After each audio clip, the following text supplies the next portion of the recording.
Radyo Pilipinas, Radyo Publiko. Radyo Pilipinas, Radyo Publiko.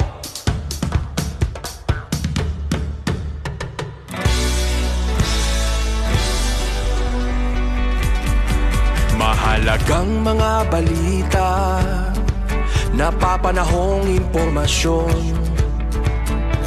Kami ang inyong gabay pag may bagyo at sakuna. Serbisyo ng gobyerno kapag may nangangailangan. Mga proyekto ng Pangulo, damang-dama ang pagmamahal niya. Tulay ng mga hinaing, ang problema ng bayan ating lulutasin. Tulay sa himpapawid, tulay ng pagbabago. Radyo Pilipinas, Radyo Publiko. Ng bagong Pilipinas, Radyo Publiko. Radyo Pilipinas, Radyo Publiko. Ng bagong Pilipino. Mga proyekto ng Pangulo, damang-dama ang pagmamahal niya. Radyo Pilipinas, Radyo Publiko. Ang boses ng Pangulo.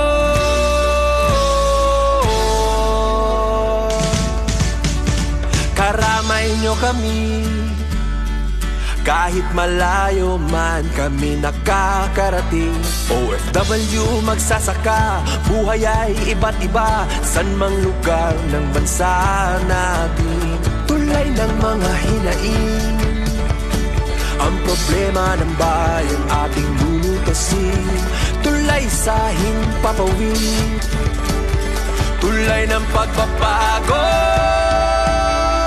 Radyo Pilipinas, Radyo Publiko. Ng bagong Pilipinas, Radyo Publiko. Radyo Pilipinas, Radyo Publiko. Ng bagong Pilipino. Mga proyekto ng Pangulo, damang-dama ang pagmamahal niya. Radyo Pilipinas, Radyo Publiko. Ang boses ng Pangulo. Radyo Publiko. Radyo Pilipinas, Radyo Publiko. Radyo Pilipinas.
Yes, mga igala, mayong adlaw ka na total. Welcome to this ito panagupan sa itong tulumanong tambayan sa Radyo Pilipinas. Kauban ninyo Armando Fenekita, mga igala. Yes, mga igala, no? Dahil na lapag ko agtanggal na. Pero na ta mga igala, no? Anyways, kamusta? Kamusta mga katambayan, no? After na mo nawala og 2 days, mga igala, namo, gino. Kamalus kami man tanan, no? Karong si Manaha mga igala, no, to give way sa to ang special coverage sa to ang Hatol ng Bayan 2025 mga igala, no. O kagahapon, no, diri sa lokal mga igala, naproklama na, no, o napakita na kung kinsa ang kinsa ang hatol sa to ang mga kababayan mga igala, no, nga nakadaog sa eleksyon mga igala, no, sa pinili ay mga igala og napili na. No, naproklama ang napili na no nga leader mga igala, may gala no, klaro kayo mga igala, walay mga kuano. Klaro kayo, walay unsa ni? Walay pagdapig-dapig, loyo sa mga nahitabo nga mga glitches mga igala. No, napili og napuklaman ng mga igala kinsa ato ang mayor, vice mayor ug mga konsehaling man kongresista ning Dakbayan Davao mga igala no. Napili na usab mga igala doon na usay mga bag-ong leaders mga igala. Ang ubang mga probinsya dinhi sa Davao region mga igala no. So di na ta magkuan mga igala no. Kato mga sigipan daot atong eleksyon mo lagi na. Ano kinaingon? Og sa ako ang kan pa kung idol pa mga igala no. Masa to yung ingon? Pikat, Mirisi. Oh, Mirisi good. No. Mirisi. Da mga igala, grabe to no. Abot nga nung May mangguning election good mga igala. Patang inita. No? Oh, mo na pugos ta pagupit mga igala kay kung dito magpagupit mga igala, to iko na to buhok mga igala. No, kita mo po mag-antos kaigang mga igala no. Ang igang na ini kay panahon mga igala kaya labi ay nako. No, di gid makaya ang kaigang mga igala katong eleksyon mga igala no. Sigutan na ako mga igala tapos kalas kay t-shirt kinatas gawas perminti no. O may man naanta sa mga press con lang mga igala kay okay ra. No, pero kanang eleksyon kay may gawa kita di mapugos niya di man po na to makuan po may gid ang sasakyanan ta mag-standby para magpa-aircon mga igala kay ang gasolina tawon no kalas kay na gasolina mga igala so mo gid na karon mo gid na hitabugin mga igala no grabe kaayo mga igala no pero mo na gini napili na mga igala no preskong mandato mga igala alang sa itong mga opisyal, no? So, ato gini, isa man po good ang kon mga igala, no? Mga media, mga igala, no? Sa nagabantay, mga igala, no? Sa boto sa itong mga kababayan, no? Malinsan ako na akong mic, dari. Malinsan ako mic. Ay, yan, mga igala. So, mga nakaroon mga igala, kita, panahon na sa pagpaningil, kung gusto ito ilang gipromise atong kampanya, no? Katong mga daghang gi-promise pa man gipili mo na nang gingon mga igala nga dili ta ng mga hawd mo saad mga igala no pilion sa mga tao mga igala dili pod katong mga nagapanghatag og ayuda mga igala pilion sa mga tao mga igala no og ato na realize mga igala nga basta gihigugma na sa tao mga igala bisan unsa pa og haylo sa kalaban mga igala dili gid nila makuan no dili na gid nila mahaylo mga igala na ang mga botante no kumingon sila nga di mi ganahan ni kuan mo di mi ganahan ni mo okay di ba kay di ba mo nang kasagaran mga igala no ang kuan hinungdan no tawagan ni ang hinungdan mga igala nga mapildi ang usa ka politiko it's because daw grabe daw kay mopalit og boto grabe daw kay mopalit og kuan di ba kwartahay ba pero sa in fairness, diri sa Davao City mga in fairness mga igala no na ko yung mga naibawan na mga politiko kon nga wagi nay kwarta pero dili nga nakadako mga igala no para mo agni og tao mga igala pero nakadaog no kuyaw og kon ba no kadang na mga butang kadang dili nga nakadako ang ilang makinarya no dili nga nakadako ilang makinarya pero nakadaog. So makahappy lang mga igala ba nga somehow no medyo murag nagmature na no murag lang sa stahake basin ay masukop dira sa to comment section mga igala nga ingnon ta nga kuan nagmature ingnon na punta nga panatikor mo gunang kuan gud I'm talking in general mga igala kay daghang mga politiko din nga walay kwarta no nga walay media no walay media gamit di ba walay vlogger gamit no pero nakadaog no labaw na desdabaw mga igala grabe milya-milya ang layo mga igala murag kuan no sani Turil to Pantukan ang biya Turil to Pantukan ang biya o anay char no anyways mga igala no well kalang gud ta pod no ano mo kawala pag-asa pod no mga katambayan no kay wala pa kapag-asa man naman ng eleksyon, no? So maningin na punta, no? So panahon na karon, no, sa pagpaningil kung unsa tilang gisaad mga higala. Well, anyways mga higala, kato mga incumbent na kalaban sa kuan, well, ilahaan is strengthening naman lang, no? Strengthening na lang sila ang mga na-accomplish, no? Pero ako ang mga higala, no, pangayon na ako dapat unahon ang kinaiyahan, no? Char. Unahon gyud dapat ang kinaiyahan mga higala, no? Okay. Even sa mga lugar nga daghan og kanang ginaingon nato nga medyo forested pa, pero bahaunon man gihapon, di ba? So I mean, dai problema silang nagi problema na sa kinaiyahan karon mga higala, no? Which dapat pakusgan, no? Address Davao mga higala, susunod lang. Di man sa ingon pagpanguano, pero grabe kay stricto ni nga to ang kondini ato ang local government mga higala in terms of kining development mga higala, no? Mao na isa sa mga nang reklamo daw na isa sa mga nakuan nga nareklamo atong mga negosyante kay tungod stricto kay pag-abot sa mga green space easement, di ba? Stricto kayo, no? Yun sila aga, di na lang medias Davao, which kalipay na sa mga environmental group mga higala kay tungod dili gid ka basta makakuha og kanang development permit or usa ba nga permit mga higala, no? Kung wala kung dili, for example, wala mo kanang area nga green space, no? Buffers, mga buffer areas mga higala, no? Parang mapugungan ang pagbaha, no? So mo na ang nakuan kay sa nato na flood control. Para sa Laberna. Dako naman kayo na nga mga kuan, dako na mga kuan, box culvert na siya mga higala. Pero kita nato mga higala pag magulan, mas ni dako paghihapon ang baha, no? Kinahanglan pa ba na usa pa na nga mga engineering measures mga higala, dili na kaya, no? Kay tungod ang ato ang mga lasang sa taas mga higala upaw na, o wa nay kahoy, di ba? So mo na mga higala ginasulong gid sa to mga kuan mga higala and gisuportahan sa to ang city government mga higala, no? Sa to leader sa to city government karon, dili naman siya ang leader karon mga higala. Suportahan na nila mga higala nga istriktuhon ang pagkuan mga higala para nga kay mismo ang kuan ang bukid na dapat ang mupugong ana dili na diri sa ubos nga murag musalo to nya dako gyapon volume sa tubig. Diba?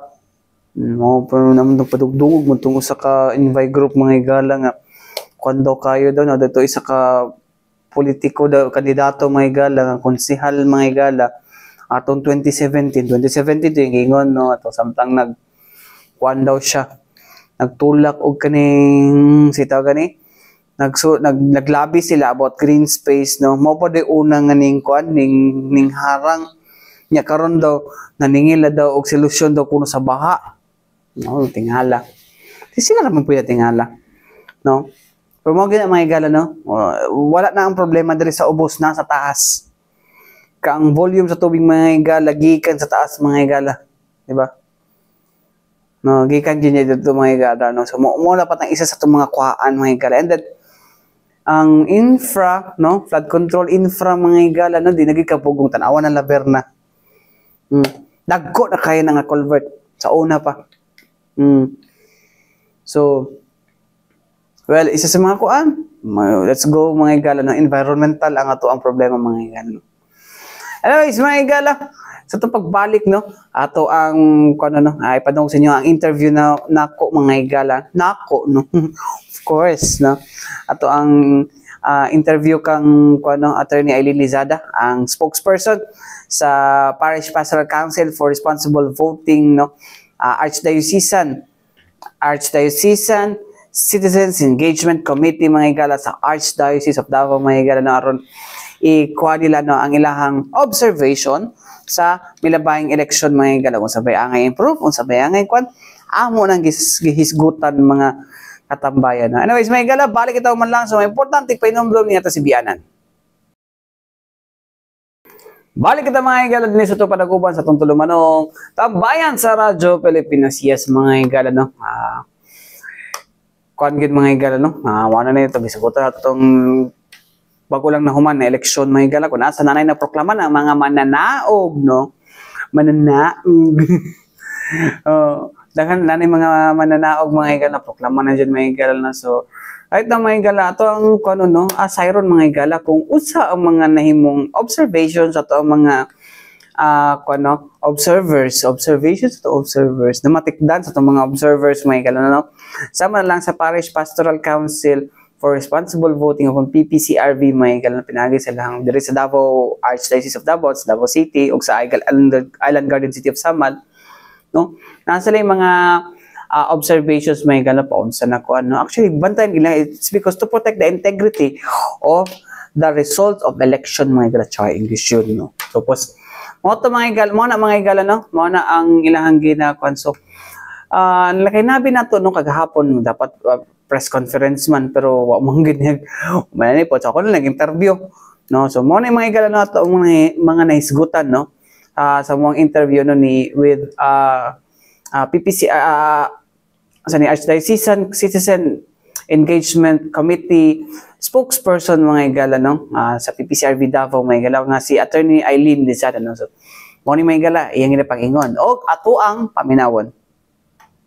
Gusto ko yung assessment niyo sa kasunod po ng botohan po and yung canvassing during the 2025 national and local elections.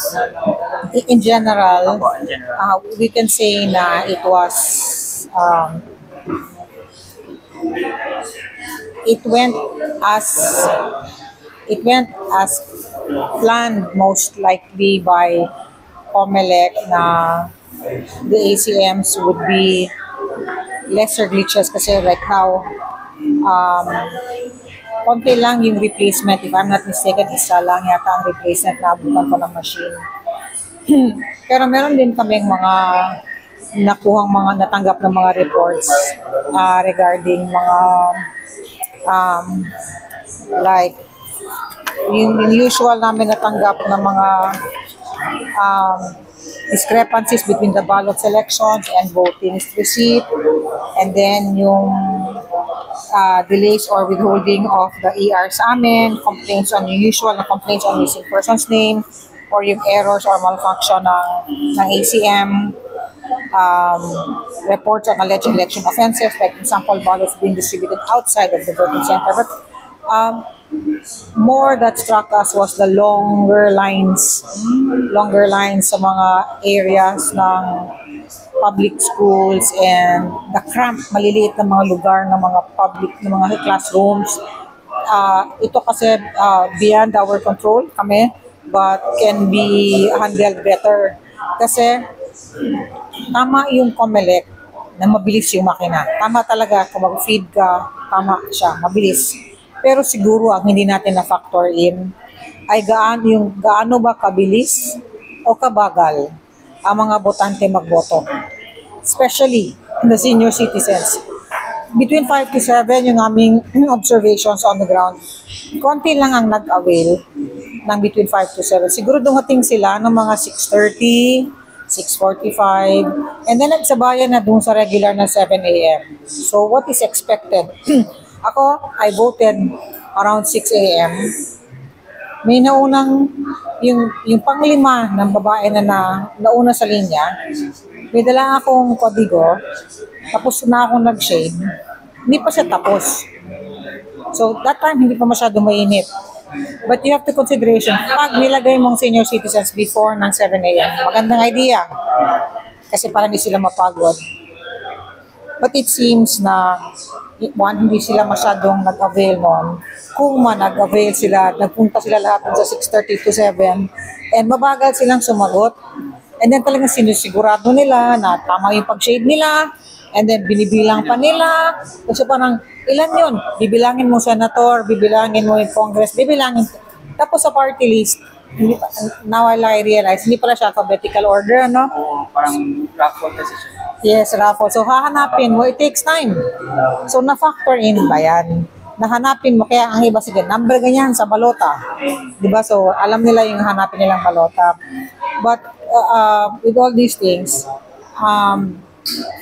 marami din, may mga nag-text na napagod, may pumasok ng 6:30 a.m. na senior citizen, lumabas 10 a.m. Umiyak na lang siya, pero natapos siya, pero umiyak kasi napagod na daw siya at gutom.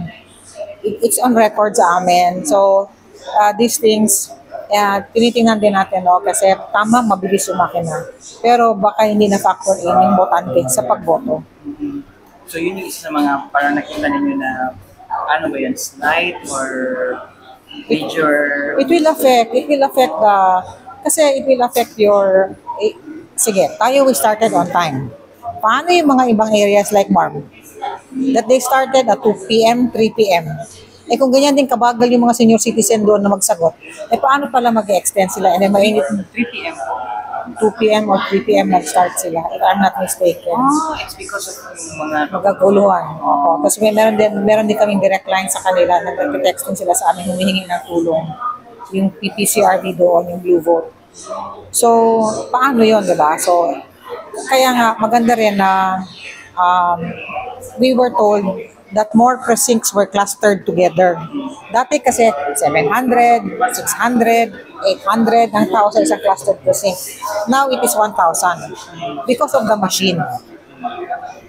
They clustered more precincts. When you cluster more precincts, it's the same voters, same number of voters, same set of skills, gaano kabagal ka ba o gaano katagal ka.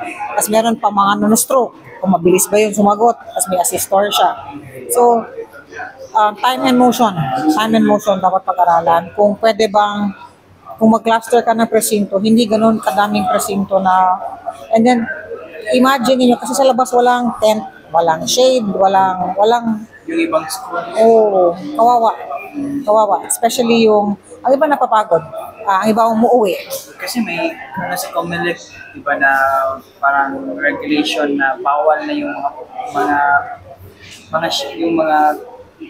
parang tolda na may pangalan ng mga politiko. Ang ginawa natin dito sa Davao, di ba nag-FTS tayo? So pag FTS, nakikita ng mga voters, ng mga watchers natin yon. So nag-report kami kaagad. So ang maganda lang, ginawa ni Red Abbas, Regional Executive Director, naglabas siya ng memorandum. Either takpan, so tinakpan nila yung name ng tao, ng politiko, or tanggalin. Kasi hindi nila kaya din gawin sa lahat, diba? So it's good na meron din tayong mga vigilant din na mga watchers. So how about sa kasi meron pa tayong mga problema on sa aspect sa mga EVs natin, parang yung iba kasi marami kasing na-call out kagabi during the canvassing. It's because of yun nga, they fail to transmit during ba doon sa yung ibang mga aspect naman during the process of voting, meron mga problema na na-encounter yung mga voters doon sa mga teachers. Yes, as voters, not watchers. The voters, we received more or less 18 reports ng voters. So, discrepancies between the ballot selections and voting receipt. So, merong added candidates pero hindi nila na-shade by the voters. Or, tama ang paglagay niya ng boto pero ang binilabas sa kanya overvoted. And then, meron din sa isang cluster, the voter receipt reflected 11 candidates pero ang binoto niya 10 lang. And then, meron 8 candidates for city councilors but was invalidated due to an overvote. Pero hindi naman daw overvote yun, sabi sa city council kasi diba you vote for 8 councilors. So, meron din sa isang cluster, additional vote, binoto niya 7. 10 was reflected on the receipt. Further, voted for 1 mayor but machine did not read the same, hence not reflected on the receipt.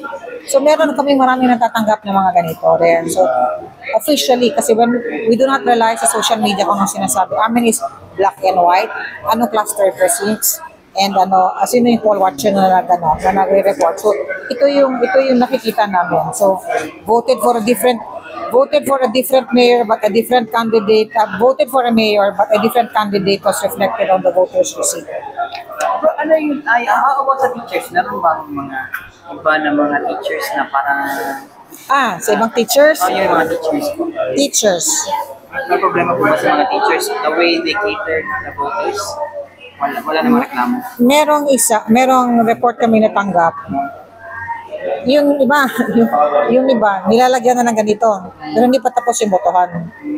Yung parang, lagyan na kita, sige, boto ka na. This is a safety measure, check and balance. Meron kasing general instructions, GI, kumbaga, ang mga electoral board galing sa COMELEC. Dapat hindi nila binabago. Kasi if they follow that, wala tayong problema. Kaya the instructions na binibigyan namin sa voters namin, sa watchers namin, ay very clear based on the GI. Based on the GI. Pero bakit ka naglalagay ng ganito before giving of the ballot? Number 2, yung isa naman isang presinto, hindi na naglalagay ng ganito. Kasi meron na daw signature doon. Opo. So, meron na daw signature, 'di ba? Mag-sign ka sa printed voters list. 'Di ba pagpasok mo, may mukha mo doon, tapos may signature. Doon sa electoral board na 'yon, sabi niya, enough na 'yon. No need. So you do not change the rules. Parang ikaw na rin naging COMELEC, di ba? So, kaya nga merong general instructions, sundin natin yon. Otherwise, kami rin sa PPCRB, we are guided by the GI. Our watchers are guided by the GI. And if they do not follow, magkakagulo-gulo tayo nito. Okay, yun pala naman. So, pero ano ba ninyo? Na-report pa to? Lahat nire-report namin sa COMELEC and then they will call them. Pero it takes, sayang kasi yung time, but if everybody lang will follow, kasi we also study the GI. We also tell, isipin mo ilang orientations ang ginagawa namin sa watchers, ilang thousands kami, tapos yan ang instruction namin, tapos biglang nabago, din na-shock din sila, parang bakit ganun? O kagaya nito, ito ang election, ito ang ER na binigay sa amin, di ba dapat naka-envelope, naka-seal, ganito lang ang binigay. Ganito, hindi seal. So, anong nangyari? Naubusan ba kayo ng envelope? Hindi namin alam. Hindi ba may naman ganito talaga? Ito ang binigay. Anyways, attorney, no? Pero how's the response of the Commission on Elections on these reports? Mabilis naman sila, no? In fairness, si Red, mabilis silang sumagot sa amin. And then, mabilis din yung paglabas nila ng memorandum to the electoral boards kasi hindi kami una pinapapasok sa presinto, may mga ibang presinto na hindi kami pinapapasok. So, how about those attorney, yung mga problema doon na sa ACM, how did the COMELEC respond to this hitches? It's good that they have a technician doon on site. So yung technician would be able to resolve. And doon sa glitches naman, tuloy-tuloy pa rin yung pagboto. Yung shading, tuloy-tuloy pa rin. We find it satisfactory ang pag-attend doon sa mga glitches na yan. So, ibig sabihin, nakakontribute yun na mapabilis yung botohan and bilangan? Which one? The glitches? O yung pag-repair nila? Mabilis? Yes. Nakatulong din. Kasi, syempre, ang daming matang nanonood, di ba? They're observing anong gagawin sa makina. Everybody's parang dudang-duda. So, everybody's vigilant. So, if you have a technician on site at hindi natatagalan at hindi tinatanggal yung makina unless kailangan tanggalin, that is acceptable na you see somebody troubleshooting agad yung technician nila. Overall, attorney, ano yung parang rating natin sa national 2025 NLE from the voting going to the canvassing? I would reserve that kasi I need to check on our ERs as well, election returns. I have to talk also as well with our other yung kasama po namin, sila Father Bong, sila Sir Jimmy, and all our district coordinators regarding yung sabi ng overall rating kasi I cannot alone say it as one because we are a team. Sorry but so if there were any improvements or any recommendations that we can give us an input, sana payagan na ang mall voting para sa mga senior citizens, persons with disability, or even not persons with disability. sana para bigger venues. Kasi may escalator, may elevator, meron ng mga rampa. Kasi may mga areas na hindi nakakapasok yung wheelchair. Ang hirap pumasok. That would be good if sana meron na rin tayong asikasuhin ng Kongreso yung batas for that. So meaning that there should be more accessibility for this sector. Yes, aside from that, bigger areas. Huwag na yung classroom na cramp. Kasi ito pa, kinokontrol kasi yung pagpasok, like 10 persons, 12 persons lang. So, because of the smallness of the place, paminsan kami, mga watchers namin, hindi na makapasok. Nasa labas na kasi maliit masyado yung lugar, wala nang space for us. So, how can we say that we have witness when we are not inside? So, sana they would like bigger halls, not necessarily malls, but bigger halls that can accommodate, or gymnasiums na pwedeng, isipin mo, lahat nagboboto doon, diba? Parang ang laki-laki, and ang daming, we will avoid this queuing na kahaba-haba, and yung init. I agree, sana ibang month na lang ang ating pagboto kasi ang init ng Mayo, ang init ng May. So, mo to mga higala, no, ang nahimong observation sa ato ang PPCRVAs kung mga higala na Dres Davao. Anyways, mga higala, unang kuano, well, in fairness, mga higala, no, sama po ni sa giingon ni Sir Dudong Atilio, mga higala, no, atong kuano, jury sa kuano nga, nagpasalamat sila sa ato ang kuano, nagpasalamat sila sa ato ang mga, sa tawagan ni, nagpasalamat sila sa ato ang mga personahe, no, technical team sa atong COMELEC, may galano nga dali ni paspas sila nga natugunan, no, ang mga reklamo, no, especially sa pagkaaberya sa mga ACMs or automated counting machines. So last one, no, kuan kayo, dako kayo nga factor, mga galano, para dili na pud kayo mabombard ang ato mga teachers, may gala sa mga reklamo, no. And mo pud to, may gala na mga reklamo ang ato ang PPCRVs, such as usato dili pa sudlon sa mga polling places, no. Paspas man daw nga nakaresponde pud, no, ang ato ang COMELEC Region 11, mga igal, no. So kanila mga nakita observations, no. So mo nang isa sa mga nindot karon kon, mga igal nga paspas man jud daw, mga igal, no. Punala sila ba mga observations, mga igal, nga kuan, no, nana sila recommendation, no, sila may observation, mga igal, like katong Dinis Davao City, mga igal, no, kay tungod na ibang mga eskwelahan na piot kay dalan, dili kaagi ang wheelchair, no, o ba na second floor, no, ba uneven ang mga surfaces, mga igal, no. Dapat nga na iduso na ang mall voting, mga igala, na para sa mga PWDs, senior citizens, o even buntis, mga igala, no. Okay, mo lagi na kay kon mga igala, no, init baya kayo ang election, mga igala, no. I mean, dili inta politika, but ang ang iyahang temperatura ba init kayo, no. So ang mga buntis, anak, mga igala, kay kailangan pa man po sila mo pila pod, mga igala, no, kung kato sa panahon sa 5 to 7, no? 5 a.m. to 7 a.m., no? So, mas nindot, mga igala, nga wide ang kaning ko, ano, kay piot mo kay mga dalan po sa mga classrooms, mga igala.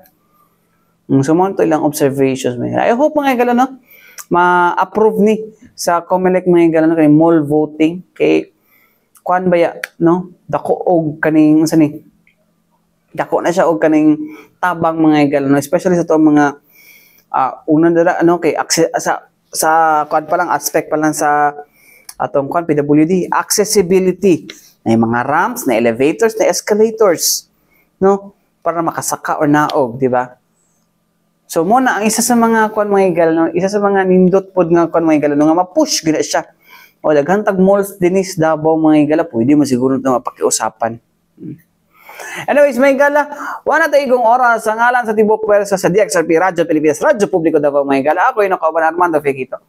Alang sa tabahin sa Radyo Pilipinas, hantod sa lunaw sa dagang salamat o mayong buntag, mayong adlaw kanatong tanan.